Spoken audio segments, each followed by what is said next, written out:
Why do we let a group of fools control us? You are the reason for this because you are afraid to tell the truth. We have become like animals that only think about eating, drinking, and sexual relations. The world is conspiring against you, and you remain silent. Wake up, we are at the end of time. Major temptations have begun to appear.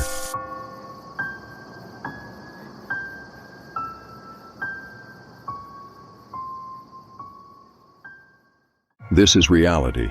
It is truth stranger than any fiction the world has known.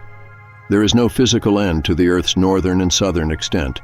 The Earth merges with land areas of the universe about us that exist straight ahead beyond the North Pole and the South Pole, points of theory. It is now established that we may at once journey to celestial land areas by customary movement on the horizontal from beyond the pole points.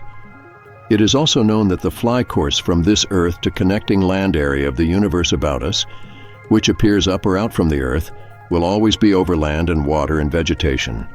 Coming to this Earth area of the universe whole, never need we shoot up as popular misconception, demands to reach celestial land existing under every luminous area we observe at night. On the contrary, we will move straight ahead, and on the same physical level, from either of theory's imaginary pole points. Confirmation of such a fly course is headed that of the U.S. Navy Task Force of February 1947, which penetrated 1,700 miles beyond the North Pole Point and beyond the known Earth. Additional and more recent confirmation was acquired by the flight of a U.S. Navy air unit on January 13, 1956, which penetrated 2,300 miles over land beyond the South Pole. There is no space whatever between areas of the created universe, but there must deceptively appear to be space in all observations. That apparent space results from the Iroquois' true loyalty and isolation of celestial sky areas. The same illusory conditions have been proved to develop from observation of luminous outer sky areas of the terrestrial outer sky, means the sky as it is observed against stratosphere darkness.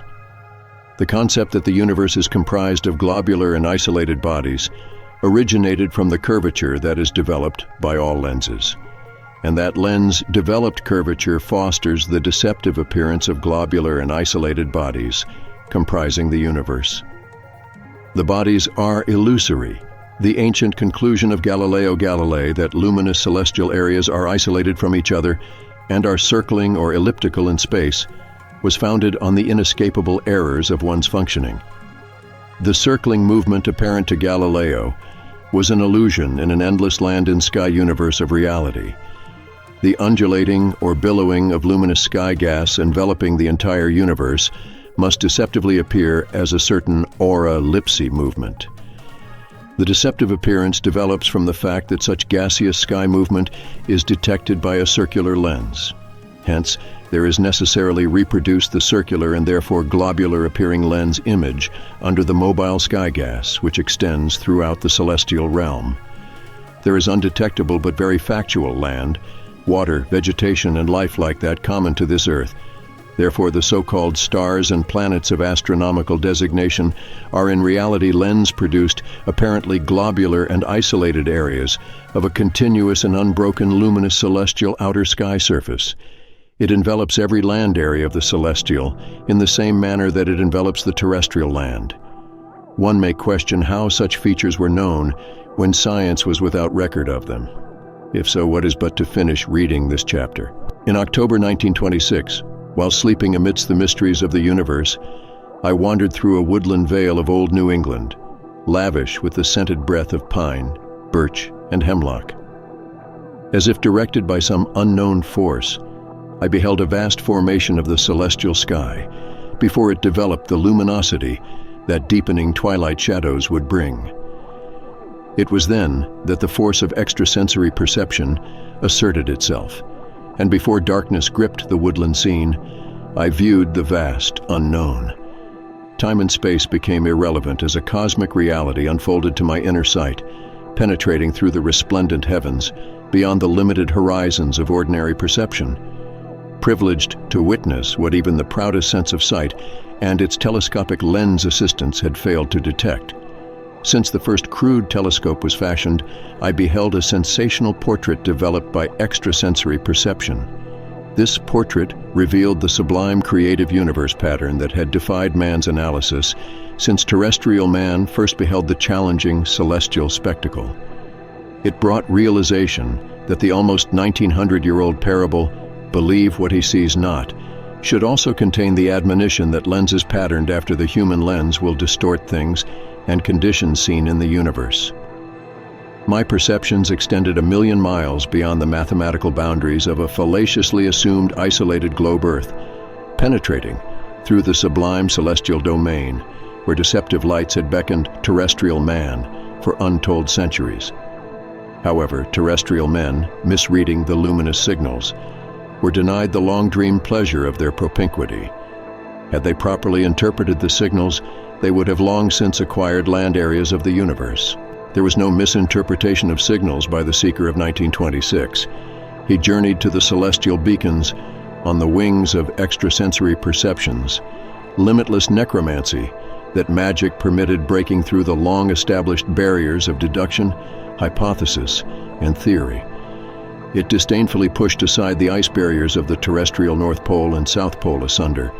Earth ends, and there beyond the poles, the most fascinating creative secrets were devout throughout the ages. They had been held in sacred trust for the doubter and true seeker who ventured that way. The secrets then disclosed provided knowledge of land, courses into all the land areas of the universe, hence to discerning consciousness. It was plainly shown there are no ends to the earth. Afflictions, curses, all was accompanied by a certain measure of blessing, and alas, each blessing contains an element of curse.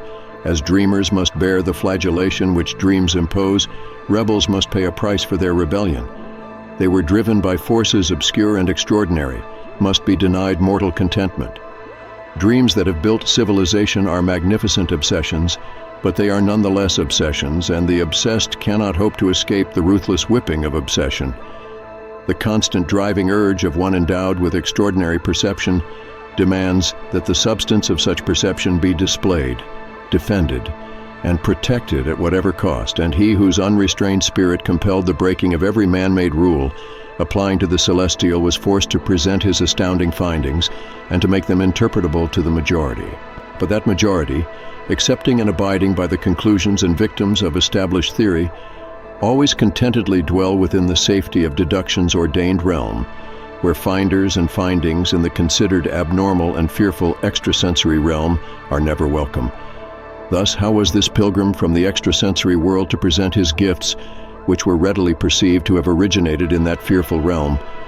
How, at a time of midnight's darkness, was one to make plausible the brilliant light of noon to the majority, who had never experienced it? Light, moreover, the majority had absorbed the centuries' teachings, which precluded any possibility of that light, that which is original and is conceived beyond the limits of acceptable majority concepts, need not disqualify the originator for a workaday existence among the majority, for there need not be abnormality expressed and daily application to demaison of the social pattern.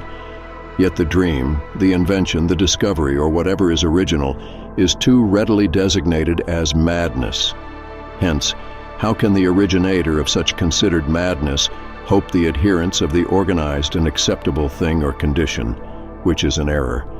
Must not the majority always consider the new course revolutionary? And if the thing or condition advanced opposes centuries of teachings, must not be viewed as an expression of one who is mad? The restless creative artist, the absorbed absent-minded inventor, the discoverer, and even the pioneer industrial operation, they conform to the majority social framework. But it is always a problem to introduce unwelcome findings to the majority, or those absorbed in pleasing but fanciful and fallacious traditions which deny the reality of the findings. The enduring pages of history are finely etched with records of tireless enterprise diametrically opposed to the established concepts of a particular time and place. But the dream helped build our civilization despite majority disdain. It was thus from the time that a fool threw black dirt into an open wood fire, and through such foolishness established the value and purpose of coal. He and an exclusive battalion of others represented what the majority was pleased to label crackpots, visionaries, dreamers, and madmen, but they were the fearless experimenters and pure scientists comprising the always ostracized civilization-building clan. Their indomitable spirits were nourished by a creative nectar too potent for normal majority consumption. Such dreamers often stood well in spacious loneliness, or with but rare exception, were compelled to fight alone, for it is most exceptional for members of the majority to risk their society's censure by open and active cooperation with an impetuous pilgrim from the realm, where dreams, so full of reality, are incubated. The following may serve as a timely guide for understanding values, contributing toward civilization's development, and it may thereby permit easier comprehension of values. This work is intended to present in terms the Dalmia grasp. Socrates, the ancient and profound philosopher, was considered mad by the majority of his time and place, and the immortal Christmas was denounced as mad on more than one occasion. We may read the strangeness of Robert Fulton, who harbored an insane idea of harnessing steam for the propulsion of boats. History also records Benjamin Franklin's insane tampering with the elements by catching lightning with his stupid kite. Anarchy, the eccentricity of Thomas Edison, is recalled. His particular insane notion was that of holding powerful electricity in a fragile glass bulb to produce electric lighting. Westinghouse had an equally insane idea of stopping a monstrous locomotive and train with nothing more formidable than the release of air. That insanity gave us air brakes, outstanding in the dreamers. Particular should always be Hall of Fame as the name of Louis Pasteur. He was not a member of the medical fraternity of his time, but he contributed to medical science its most profound values, while followers of medical dogma were busy castigating him for such ridiculous enterprise and mad claims. This limited review of the world's so-called eccentrics, crackpots, and impractical visionaries may be continued with mention of Alexander Graham Bell's eccentricity. His plodding perseverance provided our telephone. Telegraphy, too, was provided by the madness of Samuel Morse, who was Gilya. The Wild claimed that messages can be sent throughout the world without the sound of a voice. The entry is hardly dry on Mistress Page recording the Wright's folly. Such a term described the majority's opinion of Orville and Wilbur Wright. Yet, while the normal majority ridiculed the new enterprise beyond their understanding, the Wright brothers, threw the tradition's restrictions to the winds and navigated the first crew, their plane over Kitty Hawk. These, in an exclusive list of others who were not popular, dreamed their individual dream and made the dream come true, and their particular of compulsion was to them both blessing and curse.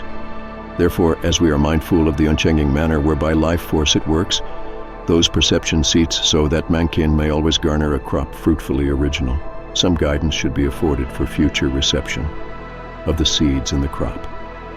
Knowledge should develop that the new and the original of any time must, because of its newness, and only for that reason, be decried by constituents of the old, the traditional and established, is always the sacred cow feeding on the clover of assumption in each time's pasture of cultivated and acceptable conceptual values. Therefore, it must be preserved at any cost. The new and unknown is always fearful to the majority. The fears attending normal pursuits within an established social pattern may be dispelled or at least modified by one means or another, but the fear that which is new and unknown and which is beyond the conditions and afflictions of the ordered pattern must disturb the conforming majority routine is the order of the pattern. And though it is at times fatiguing, it embraces a measure of security symbolic of safety. Hence, the new and the unknown must be in some measure resented and must always fight for a hearing. Human nature demands that beliefs acquired must be cherished and protected, be they ever so incomplete and faulty. My truth is the truth, so say we all. Thus, like the porcupine projecting its quills and sensing possible danger, the majority become automatized to throw against the new and unknown, the oral quills of skepticism, cynicism, and ridicule, without even hearing values and hearing in the new. They fear that the new might encroach upon or upset cherished beliefs. Accordingly, with some appreciation of guiding principles making for human concepts, we may now review the early movements of this particular work's originator in his pilgrimage to make known the unknown universe of reality. In the summer of 1927, This dreamer's quest led to a widely known arbiter of the mathematical universe. A gentleman benefited with quarters in one of the famous ivy-draped buildings of a New England university. After hearing only an introduction to the then unknown conception that in a realistic view of the universe, there is no planetary isolation and there are no ends to the earth, the keeper of the mathematical universe, Sepphoris Lee, exclaimed, "What would you have me doubt my senses?" Tranquilly came the response, "Yes, since it is established that your sense of sight deceives you, that sense is subjected to brain sight where all true seeing." His head, the great lens manipulator, knew only the mathematical universe, and he presented it as the factual universe. In blindness of rage, engendered by fear of the unknown, he shouted, "Away with you! How dare you tell me there are no celestial spheres and no space between?" Such conditions undisturbed by such reception, the youthful pilgrim departed that university's magnificent halls of yearning and sought other fields for exposition of his perceptions, extraordinary findings shortly. Thereafter, he was graciously received in the Cardinal's palatial mansion on nearby Brighton, Massachusetts. There, in private audience with His Eminence William Cardinal O'Connell, Archbishop of Boston, an impressive word portrait was submitted of the work, then known as Physical Continuum. The work was, at that time, most premature, for there had not been confirmation of its sensational features. Thus, when subsequently afforded press reference, it was described as more than anything Jules Verne ever conceived. In that initial 1927 recital, it was shown that the theory of isolated stars and planets is founded on illusion, and it was asserted that every celestial area is definitely attached, as the human legs and arms are connected with a torso. It was explained that such physical attachment of celestial areas and the physical connections of celestial areas with the terrestrial are always at land, water, or ice. It was further disclosed that at that time conquest of the celestial could be accomplished by their nutrition at land, existing beyond the imaginary North Pole and South Pole, or the true geographic centers of the supposedly isolated globe Earth.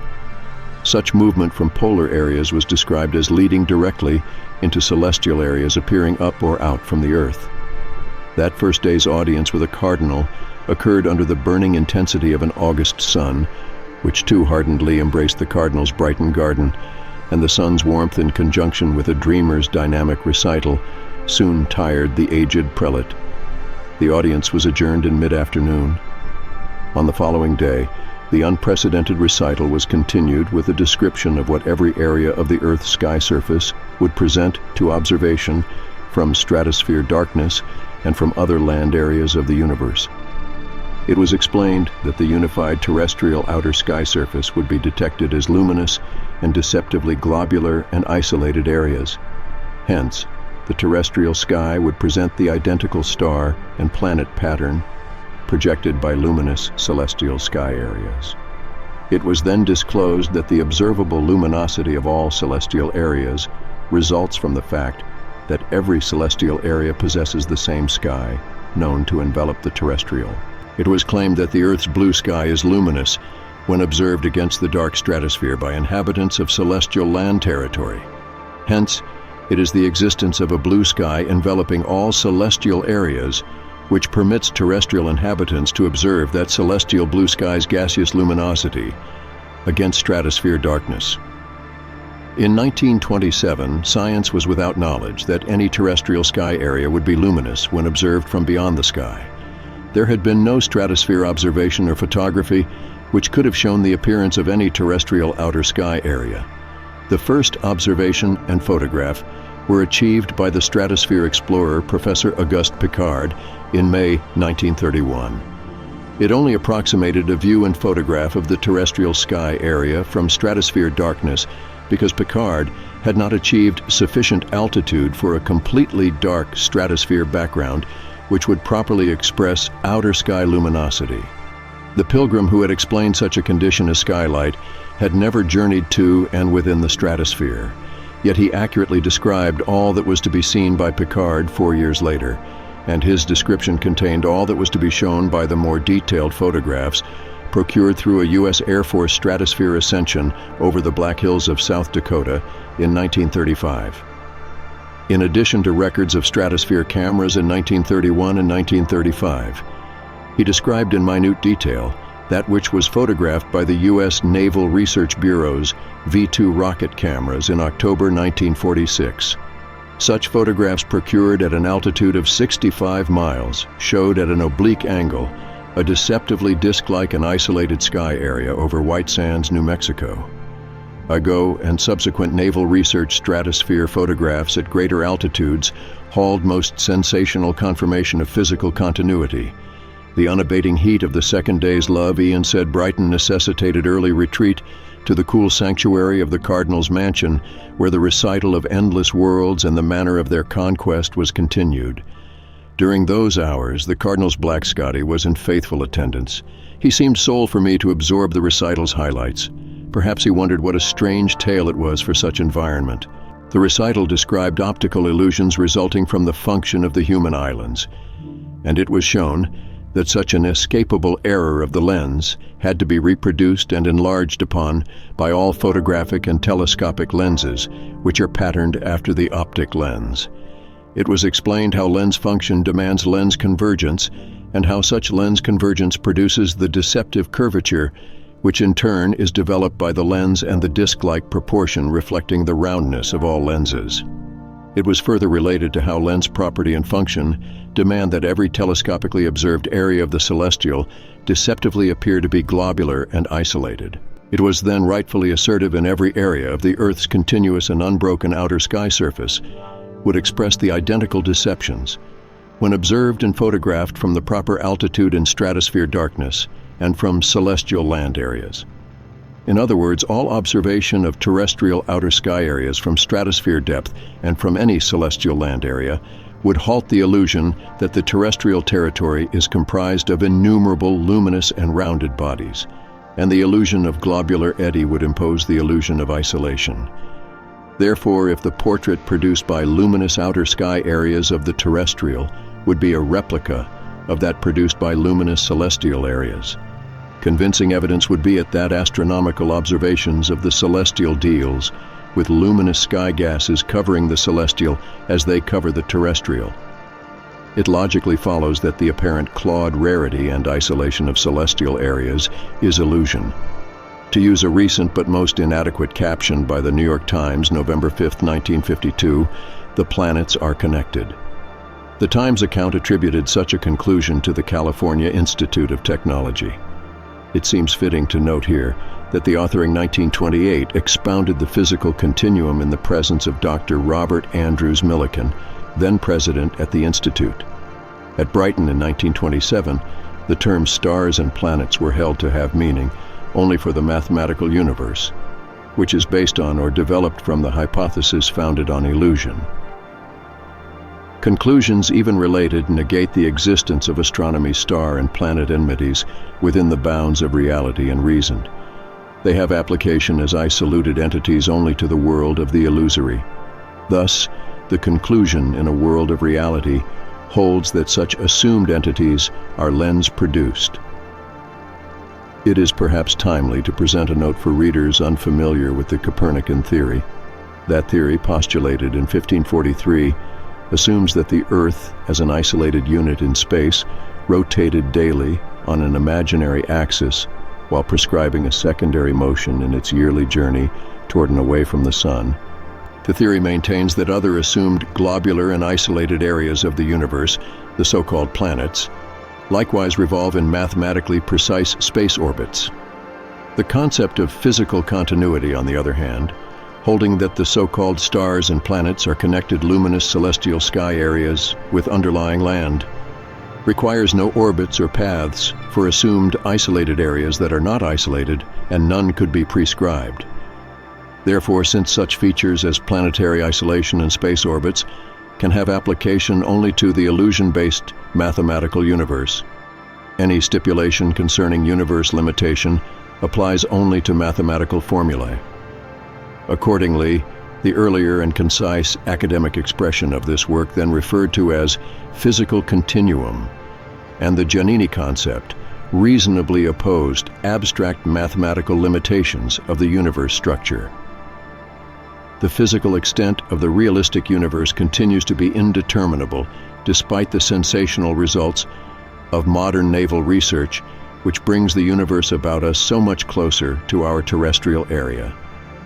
Any nobleness of the end of anything presupposes knowledge of the beginning, and the absurdity of abstract mathematics would be at once detected if the mathematical fraternity were to attempt designation of creation's beginning. Though mathematics may designate a mathematical end without knowledge of the realistic beginning, such an end can hold value only for the abstract universe of the astromathematician. It has nothing to do with the structure and extent of the limitless universe of reality. With today's superior view of universe reality has acquired through research of the past 30 years, it may be gleaned that Galilean mechanics are no longer required. Their purpose was to fortify the assumptive framework of the Copernican system. The laws propounded by Galileo had no consideration for the unknown natural law which governs the realistic universe. They had application only to the artificial universe embraced by the Copernican formula. In the light of modern events, the premise upon which that mathematical and mechanistic universe was erected has proved to be illusory, and can be no further purposed for the mechanics intended to sustain a premise of illusion. In August 1927, the Cardinal was afforded a mental view of the polar extremities of a supposedly isolated globe Earth.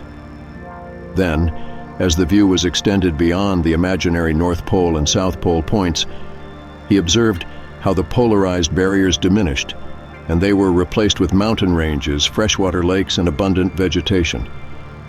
As the voyage continued, realization came that the terrain and the prevailing atmospheric density corresponding to conditions at the Cardinal's familiar Brighton estate. In that mental journey on a physical plane with the Earth but beyond the Earth, it was then understood that to reach apparent up areas of the celestial one need not shoot up or out from terrestrial level. One need only move straight ahead over land, continuing beyond the North Pole and South Pole points of theory.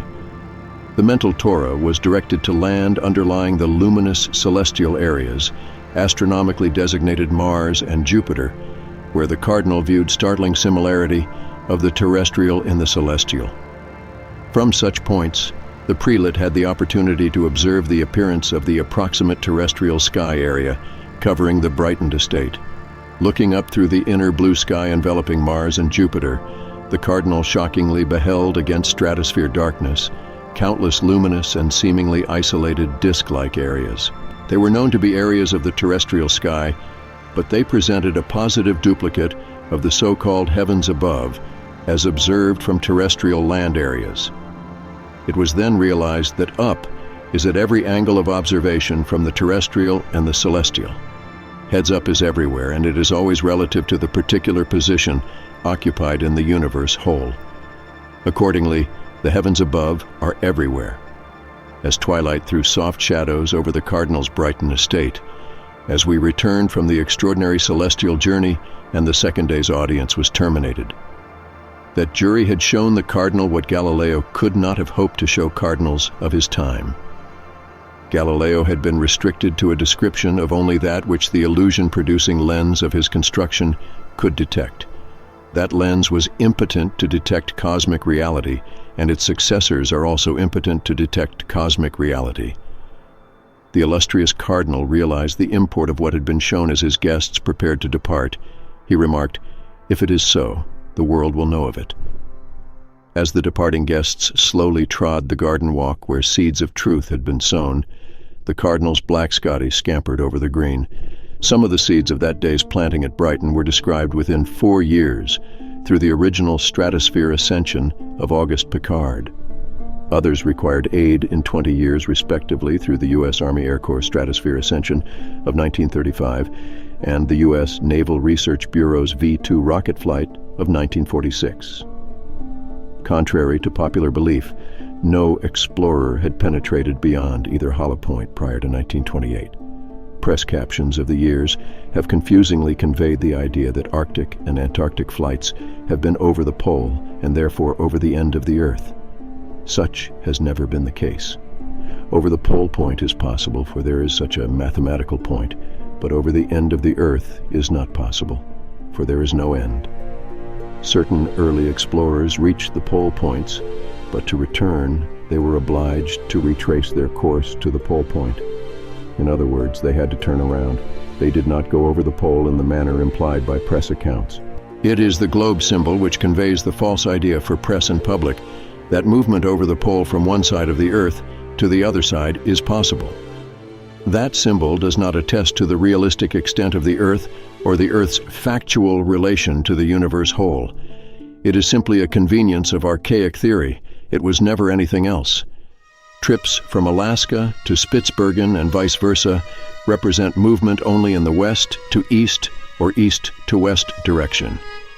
They were never journeys due north from the Arctic Circle to one over the pole. No explorer has ever moved over the pole point north or south and arrived on the other side of the Earth in the manner indicated by the globe symbol. If movement could be made over the pole and it were possible to return to the starting point on the opposite side of the supposedly isolated globe Earth, there could be no possibility of going beyond the pole Earth as has been accomplished since 1928. No plan could exist unless it were the originally conjectured space. The formidable factor prohibiting airplane flight or other movement in a northerly direction from one side of the North Pole area and arriving on the opposite side as the globe symbol indicates is that endless land extending beyond the pole point. That land, unknown to the theorists of 1543, is the land this author's treatise described as early as 1927, and it is the land beyond which Rear Admiral Richard Evelyn Byrd and a naval task force penetrated in February 1947.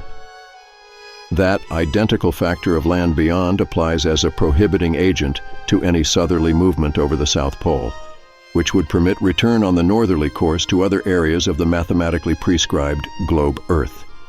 Called movement north from the North Pole and south from the South Pole must, as a physical necessity, lead beyond the Earth's northern and southern mathematical boundaries, and it leads directly away from and beyond the conjectured globe Earth. It should be remembered that the so-called northern and southern ends of the Earth were only assumed. They were never factually determined. Further, the assumptive value was imposed more than 400 years ago at a time when restrictions on polar explorations prohibited determination of factual terrestrial extent. It should also be held in mind that the Earth cannot be circumnavigated north and south within the meaning of circumnavigate. However, certain around the world, flights have contributed to popular misconception that the Earth has been circumnavigated north and south. Over the North Pole with return to North Temperate Zone areas without earning around can never be accomplished because there is no northern end to the Earth. The same conditions hold true for the South Pole. All progressive movement beyond the respective pole points leads beyond the assumed ends of an isolated globe Earth, and that area beyond constitutes a land connection with the celestial. That connecting land, though appearing up or out from terrestrial points other than the poles, is attainable by movement straight ahead from the imaginary pole points. This is not 1927. The existence of worlds beyond the poles has been confirmed by U.S. naval exploration during the 30 years since then. The confirmation is most substantial, though information has not been divulged from every rostrum. They have the rostrums are as little informed.